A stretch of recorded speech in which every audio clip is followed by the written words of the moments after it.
Hello, this is Smislav the Slayer. I'm going to be doing a live Blitz chess game commentary. And we're going to go play the Sicilian here. Hopefully the Sicilian dragon.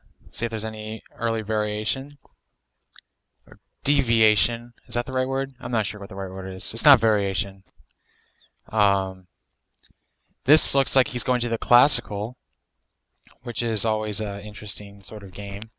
Maybe not, though. Maybe he's just going to play a bishop to e2, like mainline thing, which is kind of an odd way to play, to be honest, because the bishop is pretty much better on c2. Oh, I think I see the idea here. He wants to play an early g4 or h5 and not even worry about castling. Well, see, now the bishop is locked in anyway.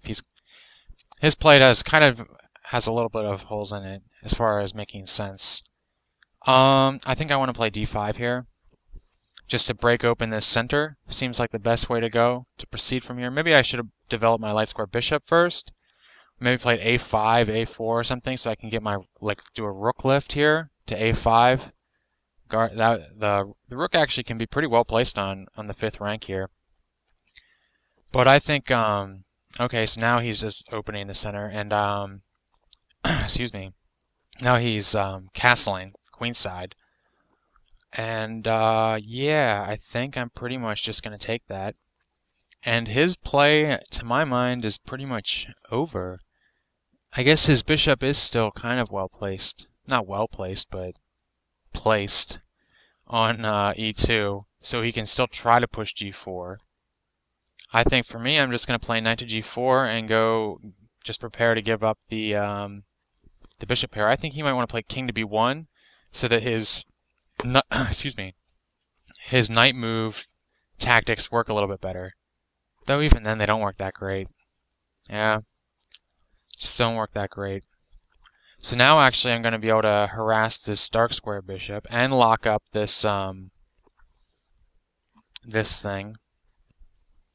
Do I want to play rook to e8? If he plays bishop, I'm pretty sure he's going to play bishop to g5. And then I have to decide if I want to play rook to e8 or e6. Maybe e5. I plays bishop to c5. That works too. I think since he played bishop to c5, I'll play rook to e8. It's actually kind of funny that he gives me, kind of helps make my decision for me. Now I'm going to try to play bishop to e6, I think, is the best spot. Well, it's not that great of a spot because of knight to d4, attacking the bishop, knight to g5, attacking the bishop. So I think maybe b6. Yeah, I definitely think b6. And then there might be a little bit of tactics here. b6. I don't really see any tactics. I'm not good at calculating lines. Clearly. b6. The bishop would go somewhere.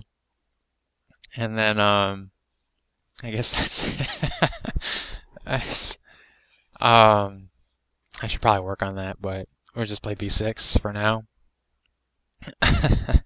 I'm better sometimes. It just takes me a long time to actually calculate a tactical line.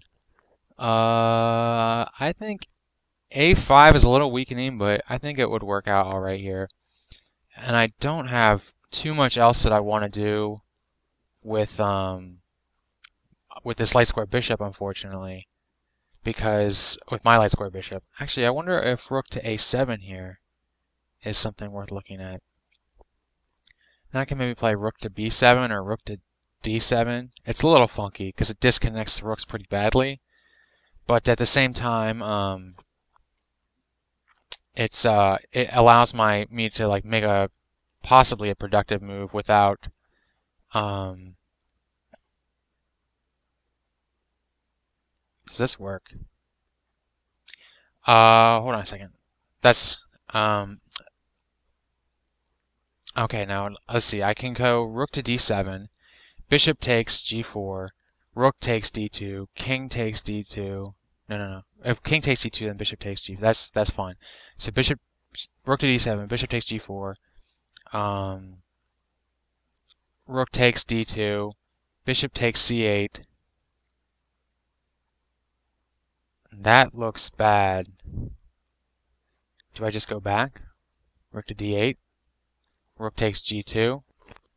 And what does he have? I'll have a rook, and he'll have a bishop and a knight. Hold a second. Bishop takes, knight takes, rook, bishop takes, check. That works. That works much better.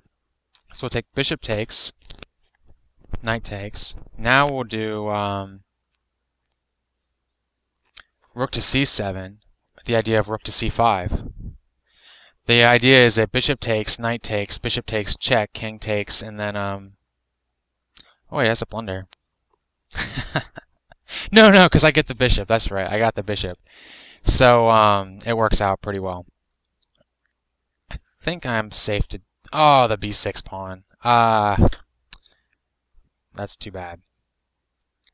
I think I should be able to get. Okay, see, he didn't even want it anyway. Maybe just b5, and then a4 maybe. I think, or maybe b4. Which ones is it going to be tougher for him to attack? I'm a little low on time, especially for this type of position. I kind of want to do okay, king to g7, just to protect the f6 square a little bit more. And then e6. Knight e5, knight c4. That actually looks pretty solid too. I think knight e5 next. Knight e5. I'm not sure if I'll actually take the bishop, but he might move it just because. And that would be fine with me. Then I think e6 next. He does have knight. No, he doesn't have knight c7. Knight b6 he does have, but I wonder if bishop to e6 actually is better. Bishop to e6. Well, not now.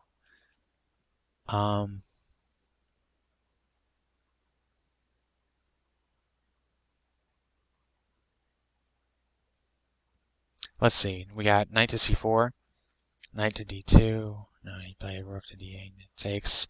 Rook takes d8, rook to d8.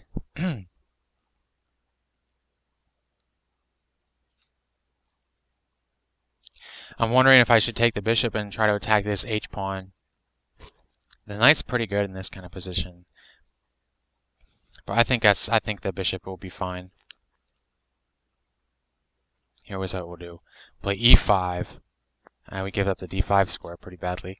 And then we'll play bishop to e6. And then maybe do something like a4, a3, or maybe a4, b4, maybe b4 first, b3. I don't know. We'll think of something. Possibly rook to c8 next, and then knight e7. I don't think does much because I can just play rook to c6. No, rook to c7. Well, I guess it's kind of annoying. It's hard for me to keep anything on the c file. Okay, a4. We also have bishop to c4, which might come in handy. And maybe rook to b8, or b1. No, that is b8. Sorry, rook to b8. Okay, I don't think that was a good move on his part. Because now I'm going to have some sort of open lines against his king. Yeah, that's pretty fine with me. I'm going to go ahead and play rook to c7, and then rook to e7, rook to c7, and still not much of an attack here. Position actually probably is just drawn. Now that I look at it a little clearer, but he's actually low in time, so I might be able to win that way, which is always the best way to win a chess game.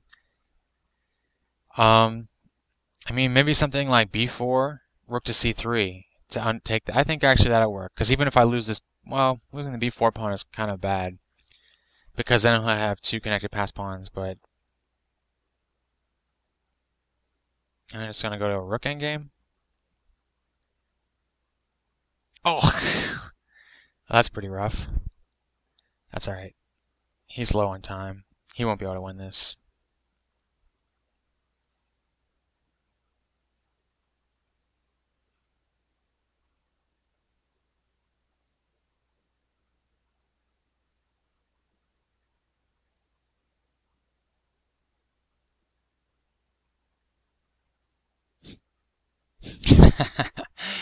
Just to confuse him at the end.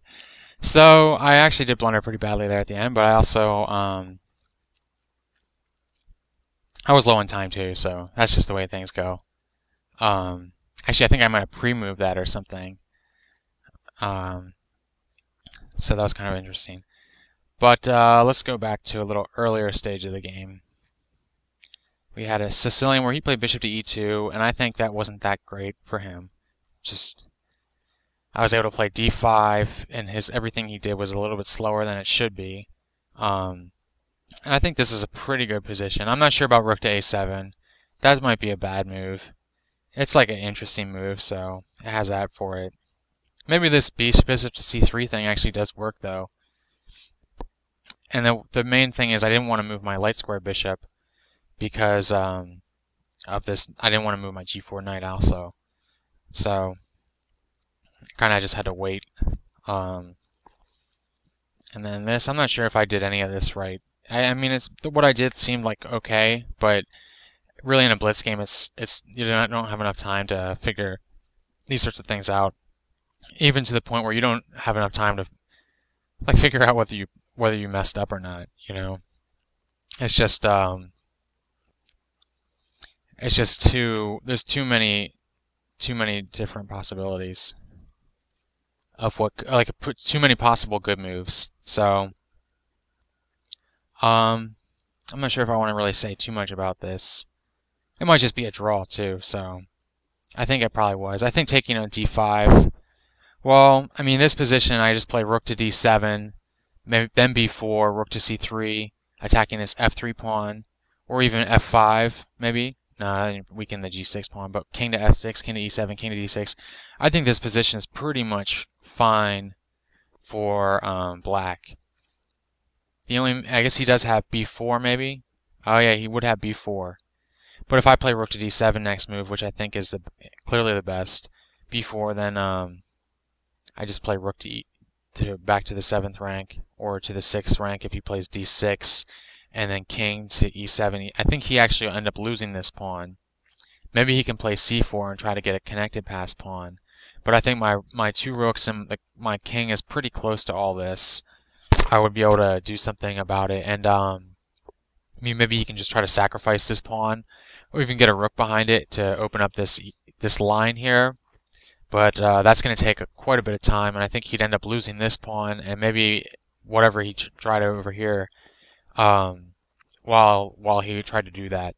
And so I can attack his weaknesses, and he can't attack my weaknesses. So that's my take on this position. I mean, I guess he could attack the e-pawn. I don't know if it's still a draw. But I feel pretty confident about my position. Oh, my rating will go back over 1500. I played pretty badly for yesterday and such. So, oh well. Thanks for watching.